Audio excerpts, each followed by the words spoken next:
Hello friends, good evening. आपके अपने YouTube channel mind blowing education में आपका स्वागत है। बीएसएफ की जीके से संबंधित क्लास चल रही थी, फिर बच्चों के कॉल और मैसेज भी आए कि सर सभी क्लासेस शुरू की जाएं, तो उसी क्रम में मैंने शुरू करते हुए जो है मैथ की क्लास और शुरू करी है। और आज मैं पहली बार आपको मैथ के कुछ क्वेश्चन करवाने वाला हूँ। आई होप आपको कैसा समझ आया और क्या रहता है, उसके बाद आप कमेंट बॉक्स में कमेंट ज़रूर करें, तो आगे अपन वीडियो को लगातार करते रहते हैं। मैं आपको बता दूं, ये क्लास जो है आपकी डेली लाइव रहने वाली है 9 PM पे। पहले उसके सबसे पहले जो जीके की क्लास होती है, आपको पता होगा कि 8 बजे शाम को, और उसके बाद 9 बजे शाम को जो है ये क्लास आपकी लाइव रहने वाली है मैथ्स वाली। तो अब इसके बाद मैं बता देता हूँ आपको कि पहला क्वेश्चन दिया गया आपका, और अगर आप चाहते हो कि बेसिक से और सभी चैप्टर के अलग अलग करवाए जाएं, तो वो भी आप कमेंट बॉक्स में कमेंट ज़रूर करें। मैं कोशिश करूंगा कि उस तरह से भी आपको समझा सकूं। आज मैं क्वेश्चन के माध्यम से आपको बता देना चाहता हूँ, वही क्वेश्चन बताए मैंने जो आपके परीक्षा में पूछे गए हैं। पहला क्वेश्चन दिया गया आपका 10 से 50 तक की सभी संख्याओं का योग ज्ञात करो। तो मैं आपको बता दूं, 10 से 50 तक की सभी संख्या, ये कौन सी संख्या है? ये नेचुरल नंबर है, प्राकृत संख्या है। प्राकृत संख्याओं का योग रहता है n×n+1/2। जो ज़रूरी फॉर्मूले वो याद करते जाना आप, और नोट भी कर लेना कि प्राकृत संख्याओं के योग की अगर बात करें तो प्राकृत संख्याओं का योग रहता है n×n+1/2। तो अब ये संख्या दी गई है 10 से 50 तक की। जब संख्या 1 से शुरू करें तो आप ये लगा सकते हो, लेकिन अब ये बीच से दे दी, तो या तो आपके पास ये तरीका है कि 1 से 50 तक की संख्याओं का योग निकालो, उसमें से 1 से और 9 तक की संख्या ही घटा दो, क्योंकि 10 तो आपको लेना है। तो n की वैल्यू एक बार 50 रखो और एक बार n की वैल्यू 9 रखो, इन दोनों का अंतर कर लो, आपका जो आएगा वो आंसर आ जाएगा। लेकिन ये दो स्टेप हो जाते हैं, तो आपको क्या करना है, इससे बचने के लिए आपको ऐसे कर लेना है। मैं ट्रिक से बताऊंगा आपको सभी चीज़ें, कि जब भी संख्या बीच से दे तो इन संख्याओं का योग करो, और इन संख्याओं का अंतर कर लिया जाता है। इन दोनों संख्याओं का अंतर कर लिया जाता है +1 और +1 या ब्रैकेट और बटे 2। देखिए, इस पेन से लिखने में थोड़ी दिक्कत है, ये धीरे धीरे जम जाएगा हाथ इस पर, तो आप टेंशन ना लें। और ना समझ आए तो कमेंट बॉक्स में कमेंट जरूर करें। दो संख्याओं का योग, तो 10 + 50 कितना बन गया आपका? 60। और इन दोनों का अंतर, तो 50 - 10 कितना आ गया? 40। और +1 भी है, 40 और 1 कितना आ गया आपका? 41 और बटे 2। ये गुणा का निशान है, सॉरी, 60 × 41/2। ये 2 से करने पर कितने पे चला गया? ये 30 पे। 3 से इसकी मल्टीप्लाई करेंगे, 3 एकम 3, 3 चौक 12, और 1 0 की 1 0, यानी कि 1230 आपका सही आंसर होने वाला है। ए आपका सही आंसर होगा। आई होप आपको समझ आया होगा। नेक्स्ट क्वेश्चन आपका दिया गया है कि प्रथम 20 सम संख्याओं का योग ज्ञात करो। प्रथम 20 सम संख्याओं का योग ज्ञात करो, ये क्वेश्चन दिया गया है। देखो, मैं आपको बता देना चाहता हूँ कि सम संख्याओं का योग क्या रहता है। पहले तो ये चीज़ ध्यान रख लेना आपको कि सम संख्याओं का योग क्या रहता है। सम संख्याओं का योग रहता है x × x+1। सम संख्याओं का योग रहता है x × x+1। x का मान जो होता है ना, देखी जाती है कि कितनी सम संख्याएं हैं। तो इसने ये लिखा है प्रथम 20 सम संख्याओं के योग ज्ञात करो। प्रथम शब्द के साथ शुरू करें तो x का मान दी गई संख्या ही होगी, यानी कि कितनी रहेगी? 20 की 20 ही रहेगी। तो यहाँ अगर अपन बात करें तो 20, और यहाँ बात करें तो 20 × 21, यानी कि कितना बन जाएगी? 420। ये आपका सही आंसर होगा, 420। नेक्स्ट क्वेश्चन आपको, इनको डिटेल से पढ़ने के लिए आप कमेंट बॉक्स में कमेंट कर सकते हो। मैं इनको चैप्टर वाइज पढ़ा दूंगा आपको, अगर आपको क्लास अच्छी लगेगी तो, और आपका प्यार मिलेगा, ज़्यादा से ज़्यादा शेयर करोगे और मुझे लगेगा कि क्लासें बनाने का कोई फ़ायदा है, तो मैं आपके लिए इसमें पूरी हेल्प करने वाला हूँ। और एकदम बेसिक से, एकदम 0 लेवल से मैं आपको इसमें समझाऊँगा। 1 3 5 ++ अप टू 100। कहने का अर्थ है 1 3 5 इन सब संख्याओं का योग, और 100 तक ये चल रही हैं। तो ये संख्याएं जो दी गई हैं 1 3 5 7 9, ये इस शरीर से चलती होंगी। तो यहाँ क्या आया होगा आपका? यहाँ आपका 99 आया होगा। सही की बात कर लेते हैं, सही है।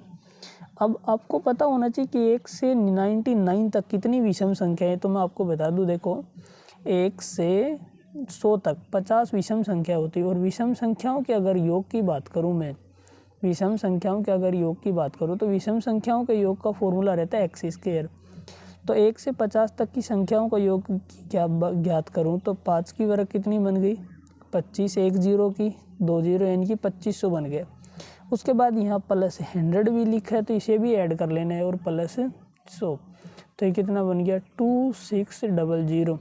और लगभग बच्चे इसका सही आंसर करके आएंगे 2500, जो गलत है, और इसका सही आंसर होगा नन ऑफ दिस, इनमें से कोई नहीं, यानी कि इसका सही आंसर जो होने वाला है 2600 होगा। आई होप आपको समझ आई होगी बात।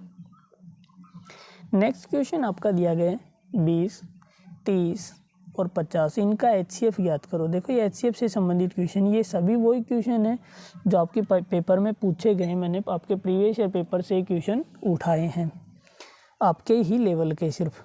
20, 30, 50 का HCF ज्ञात करो। तो मैं आपको बता देना चाहता हूँ कि संख्या दी गई 20, 30, 50, इनका HCF ज्ञात करो। तो HCF हमेशा क्या रहता है, HCF हमेशा रहता है कॉमन नंबर। HCF हमेशा रहता है कॉमन नंबर, जो इनमें कॉमन हो। तो या तो आप भाग देकर ज्ञात करो, या फिर ऐसे कर लेना कि दो संख्याएं लेना। जैसे संख्या दी गई 20, 30 और 50, तो 3 या 3 से अधिक संख्या दी गई हो, 2 या 2 से अधिक संख्या दी गई हो, तो दो ऐसी संख्याएं ले लेना है जिनका अंतर सबसे कम हो। तो इन दोनों का अंतर कितने 10, इनका अंतर कितना है 20, तो इनका अंतर कम है 20 और 30 का, तो ये दोनों संख्याएं ले लो, इनका अंतर कितना है 10। तो या तो ये 10 से भाग जाती है पूरी, ये भी जाती ये भी जाएगा, तो इसका HCF कितना आ जाएगा 10 ही आपका सही आंसर होगा 10। नेक्स्ट क्वेश्चन आपका,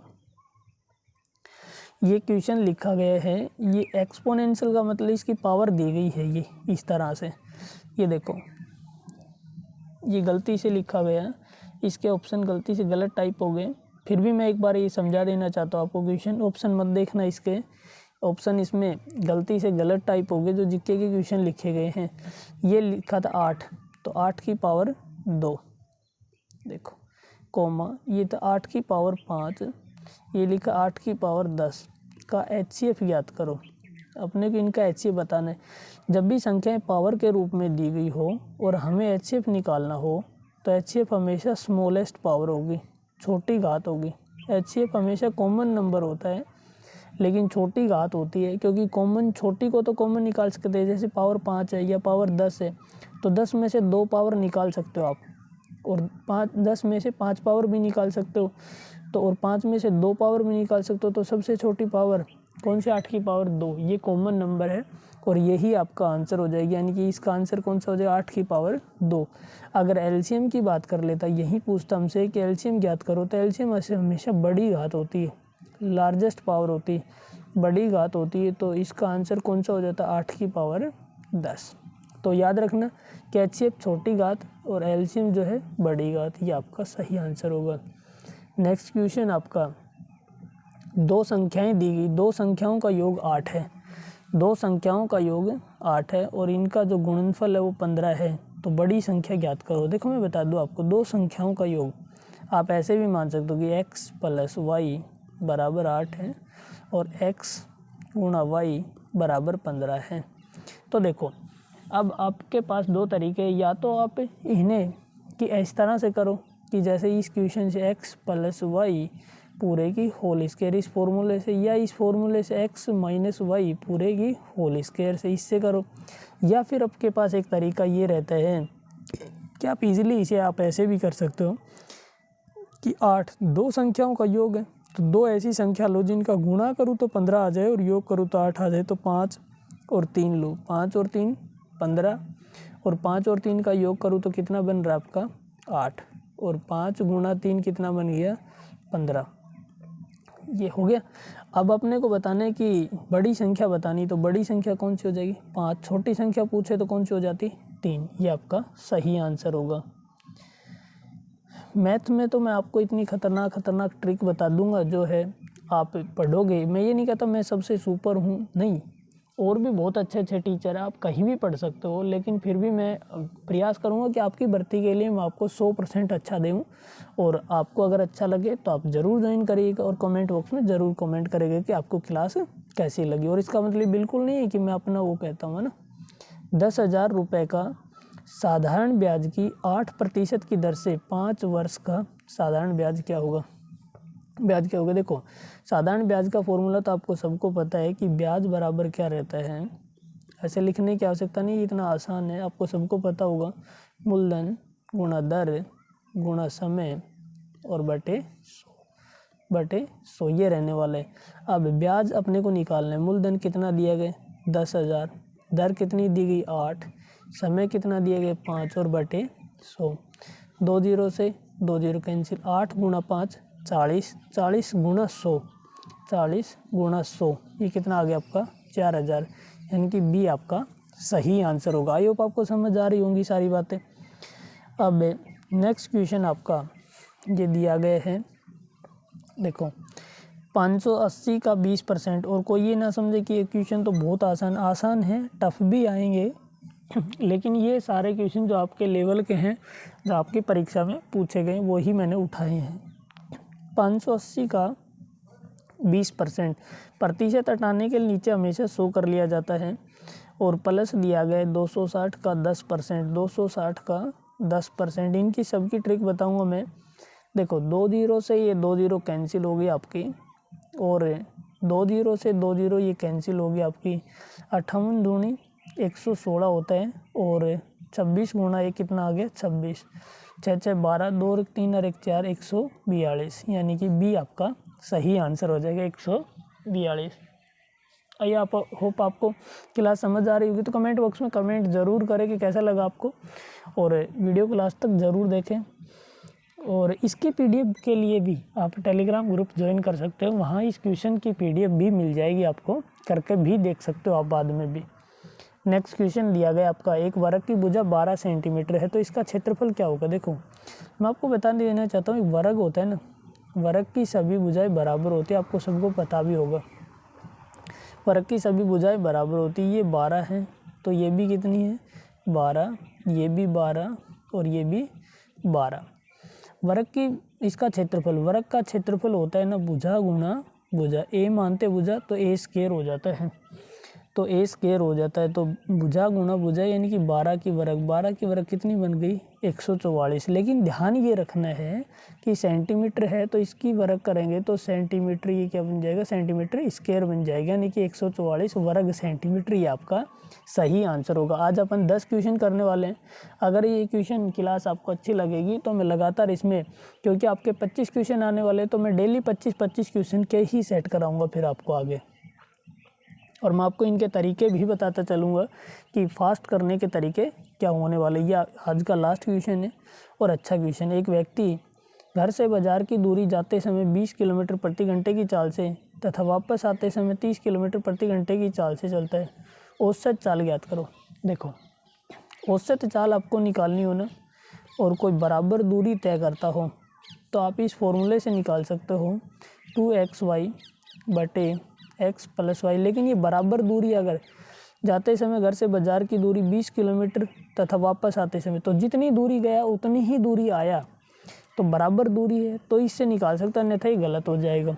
और नेक्स्ट क्लासेज में जो मैं आपको बहुत सारे टाइप के क्वेश्चन इनके करवाने वाला हूँ, तो समझ आ जाएगी आपको बात।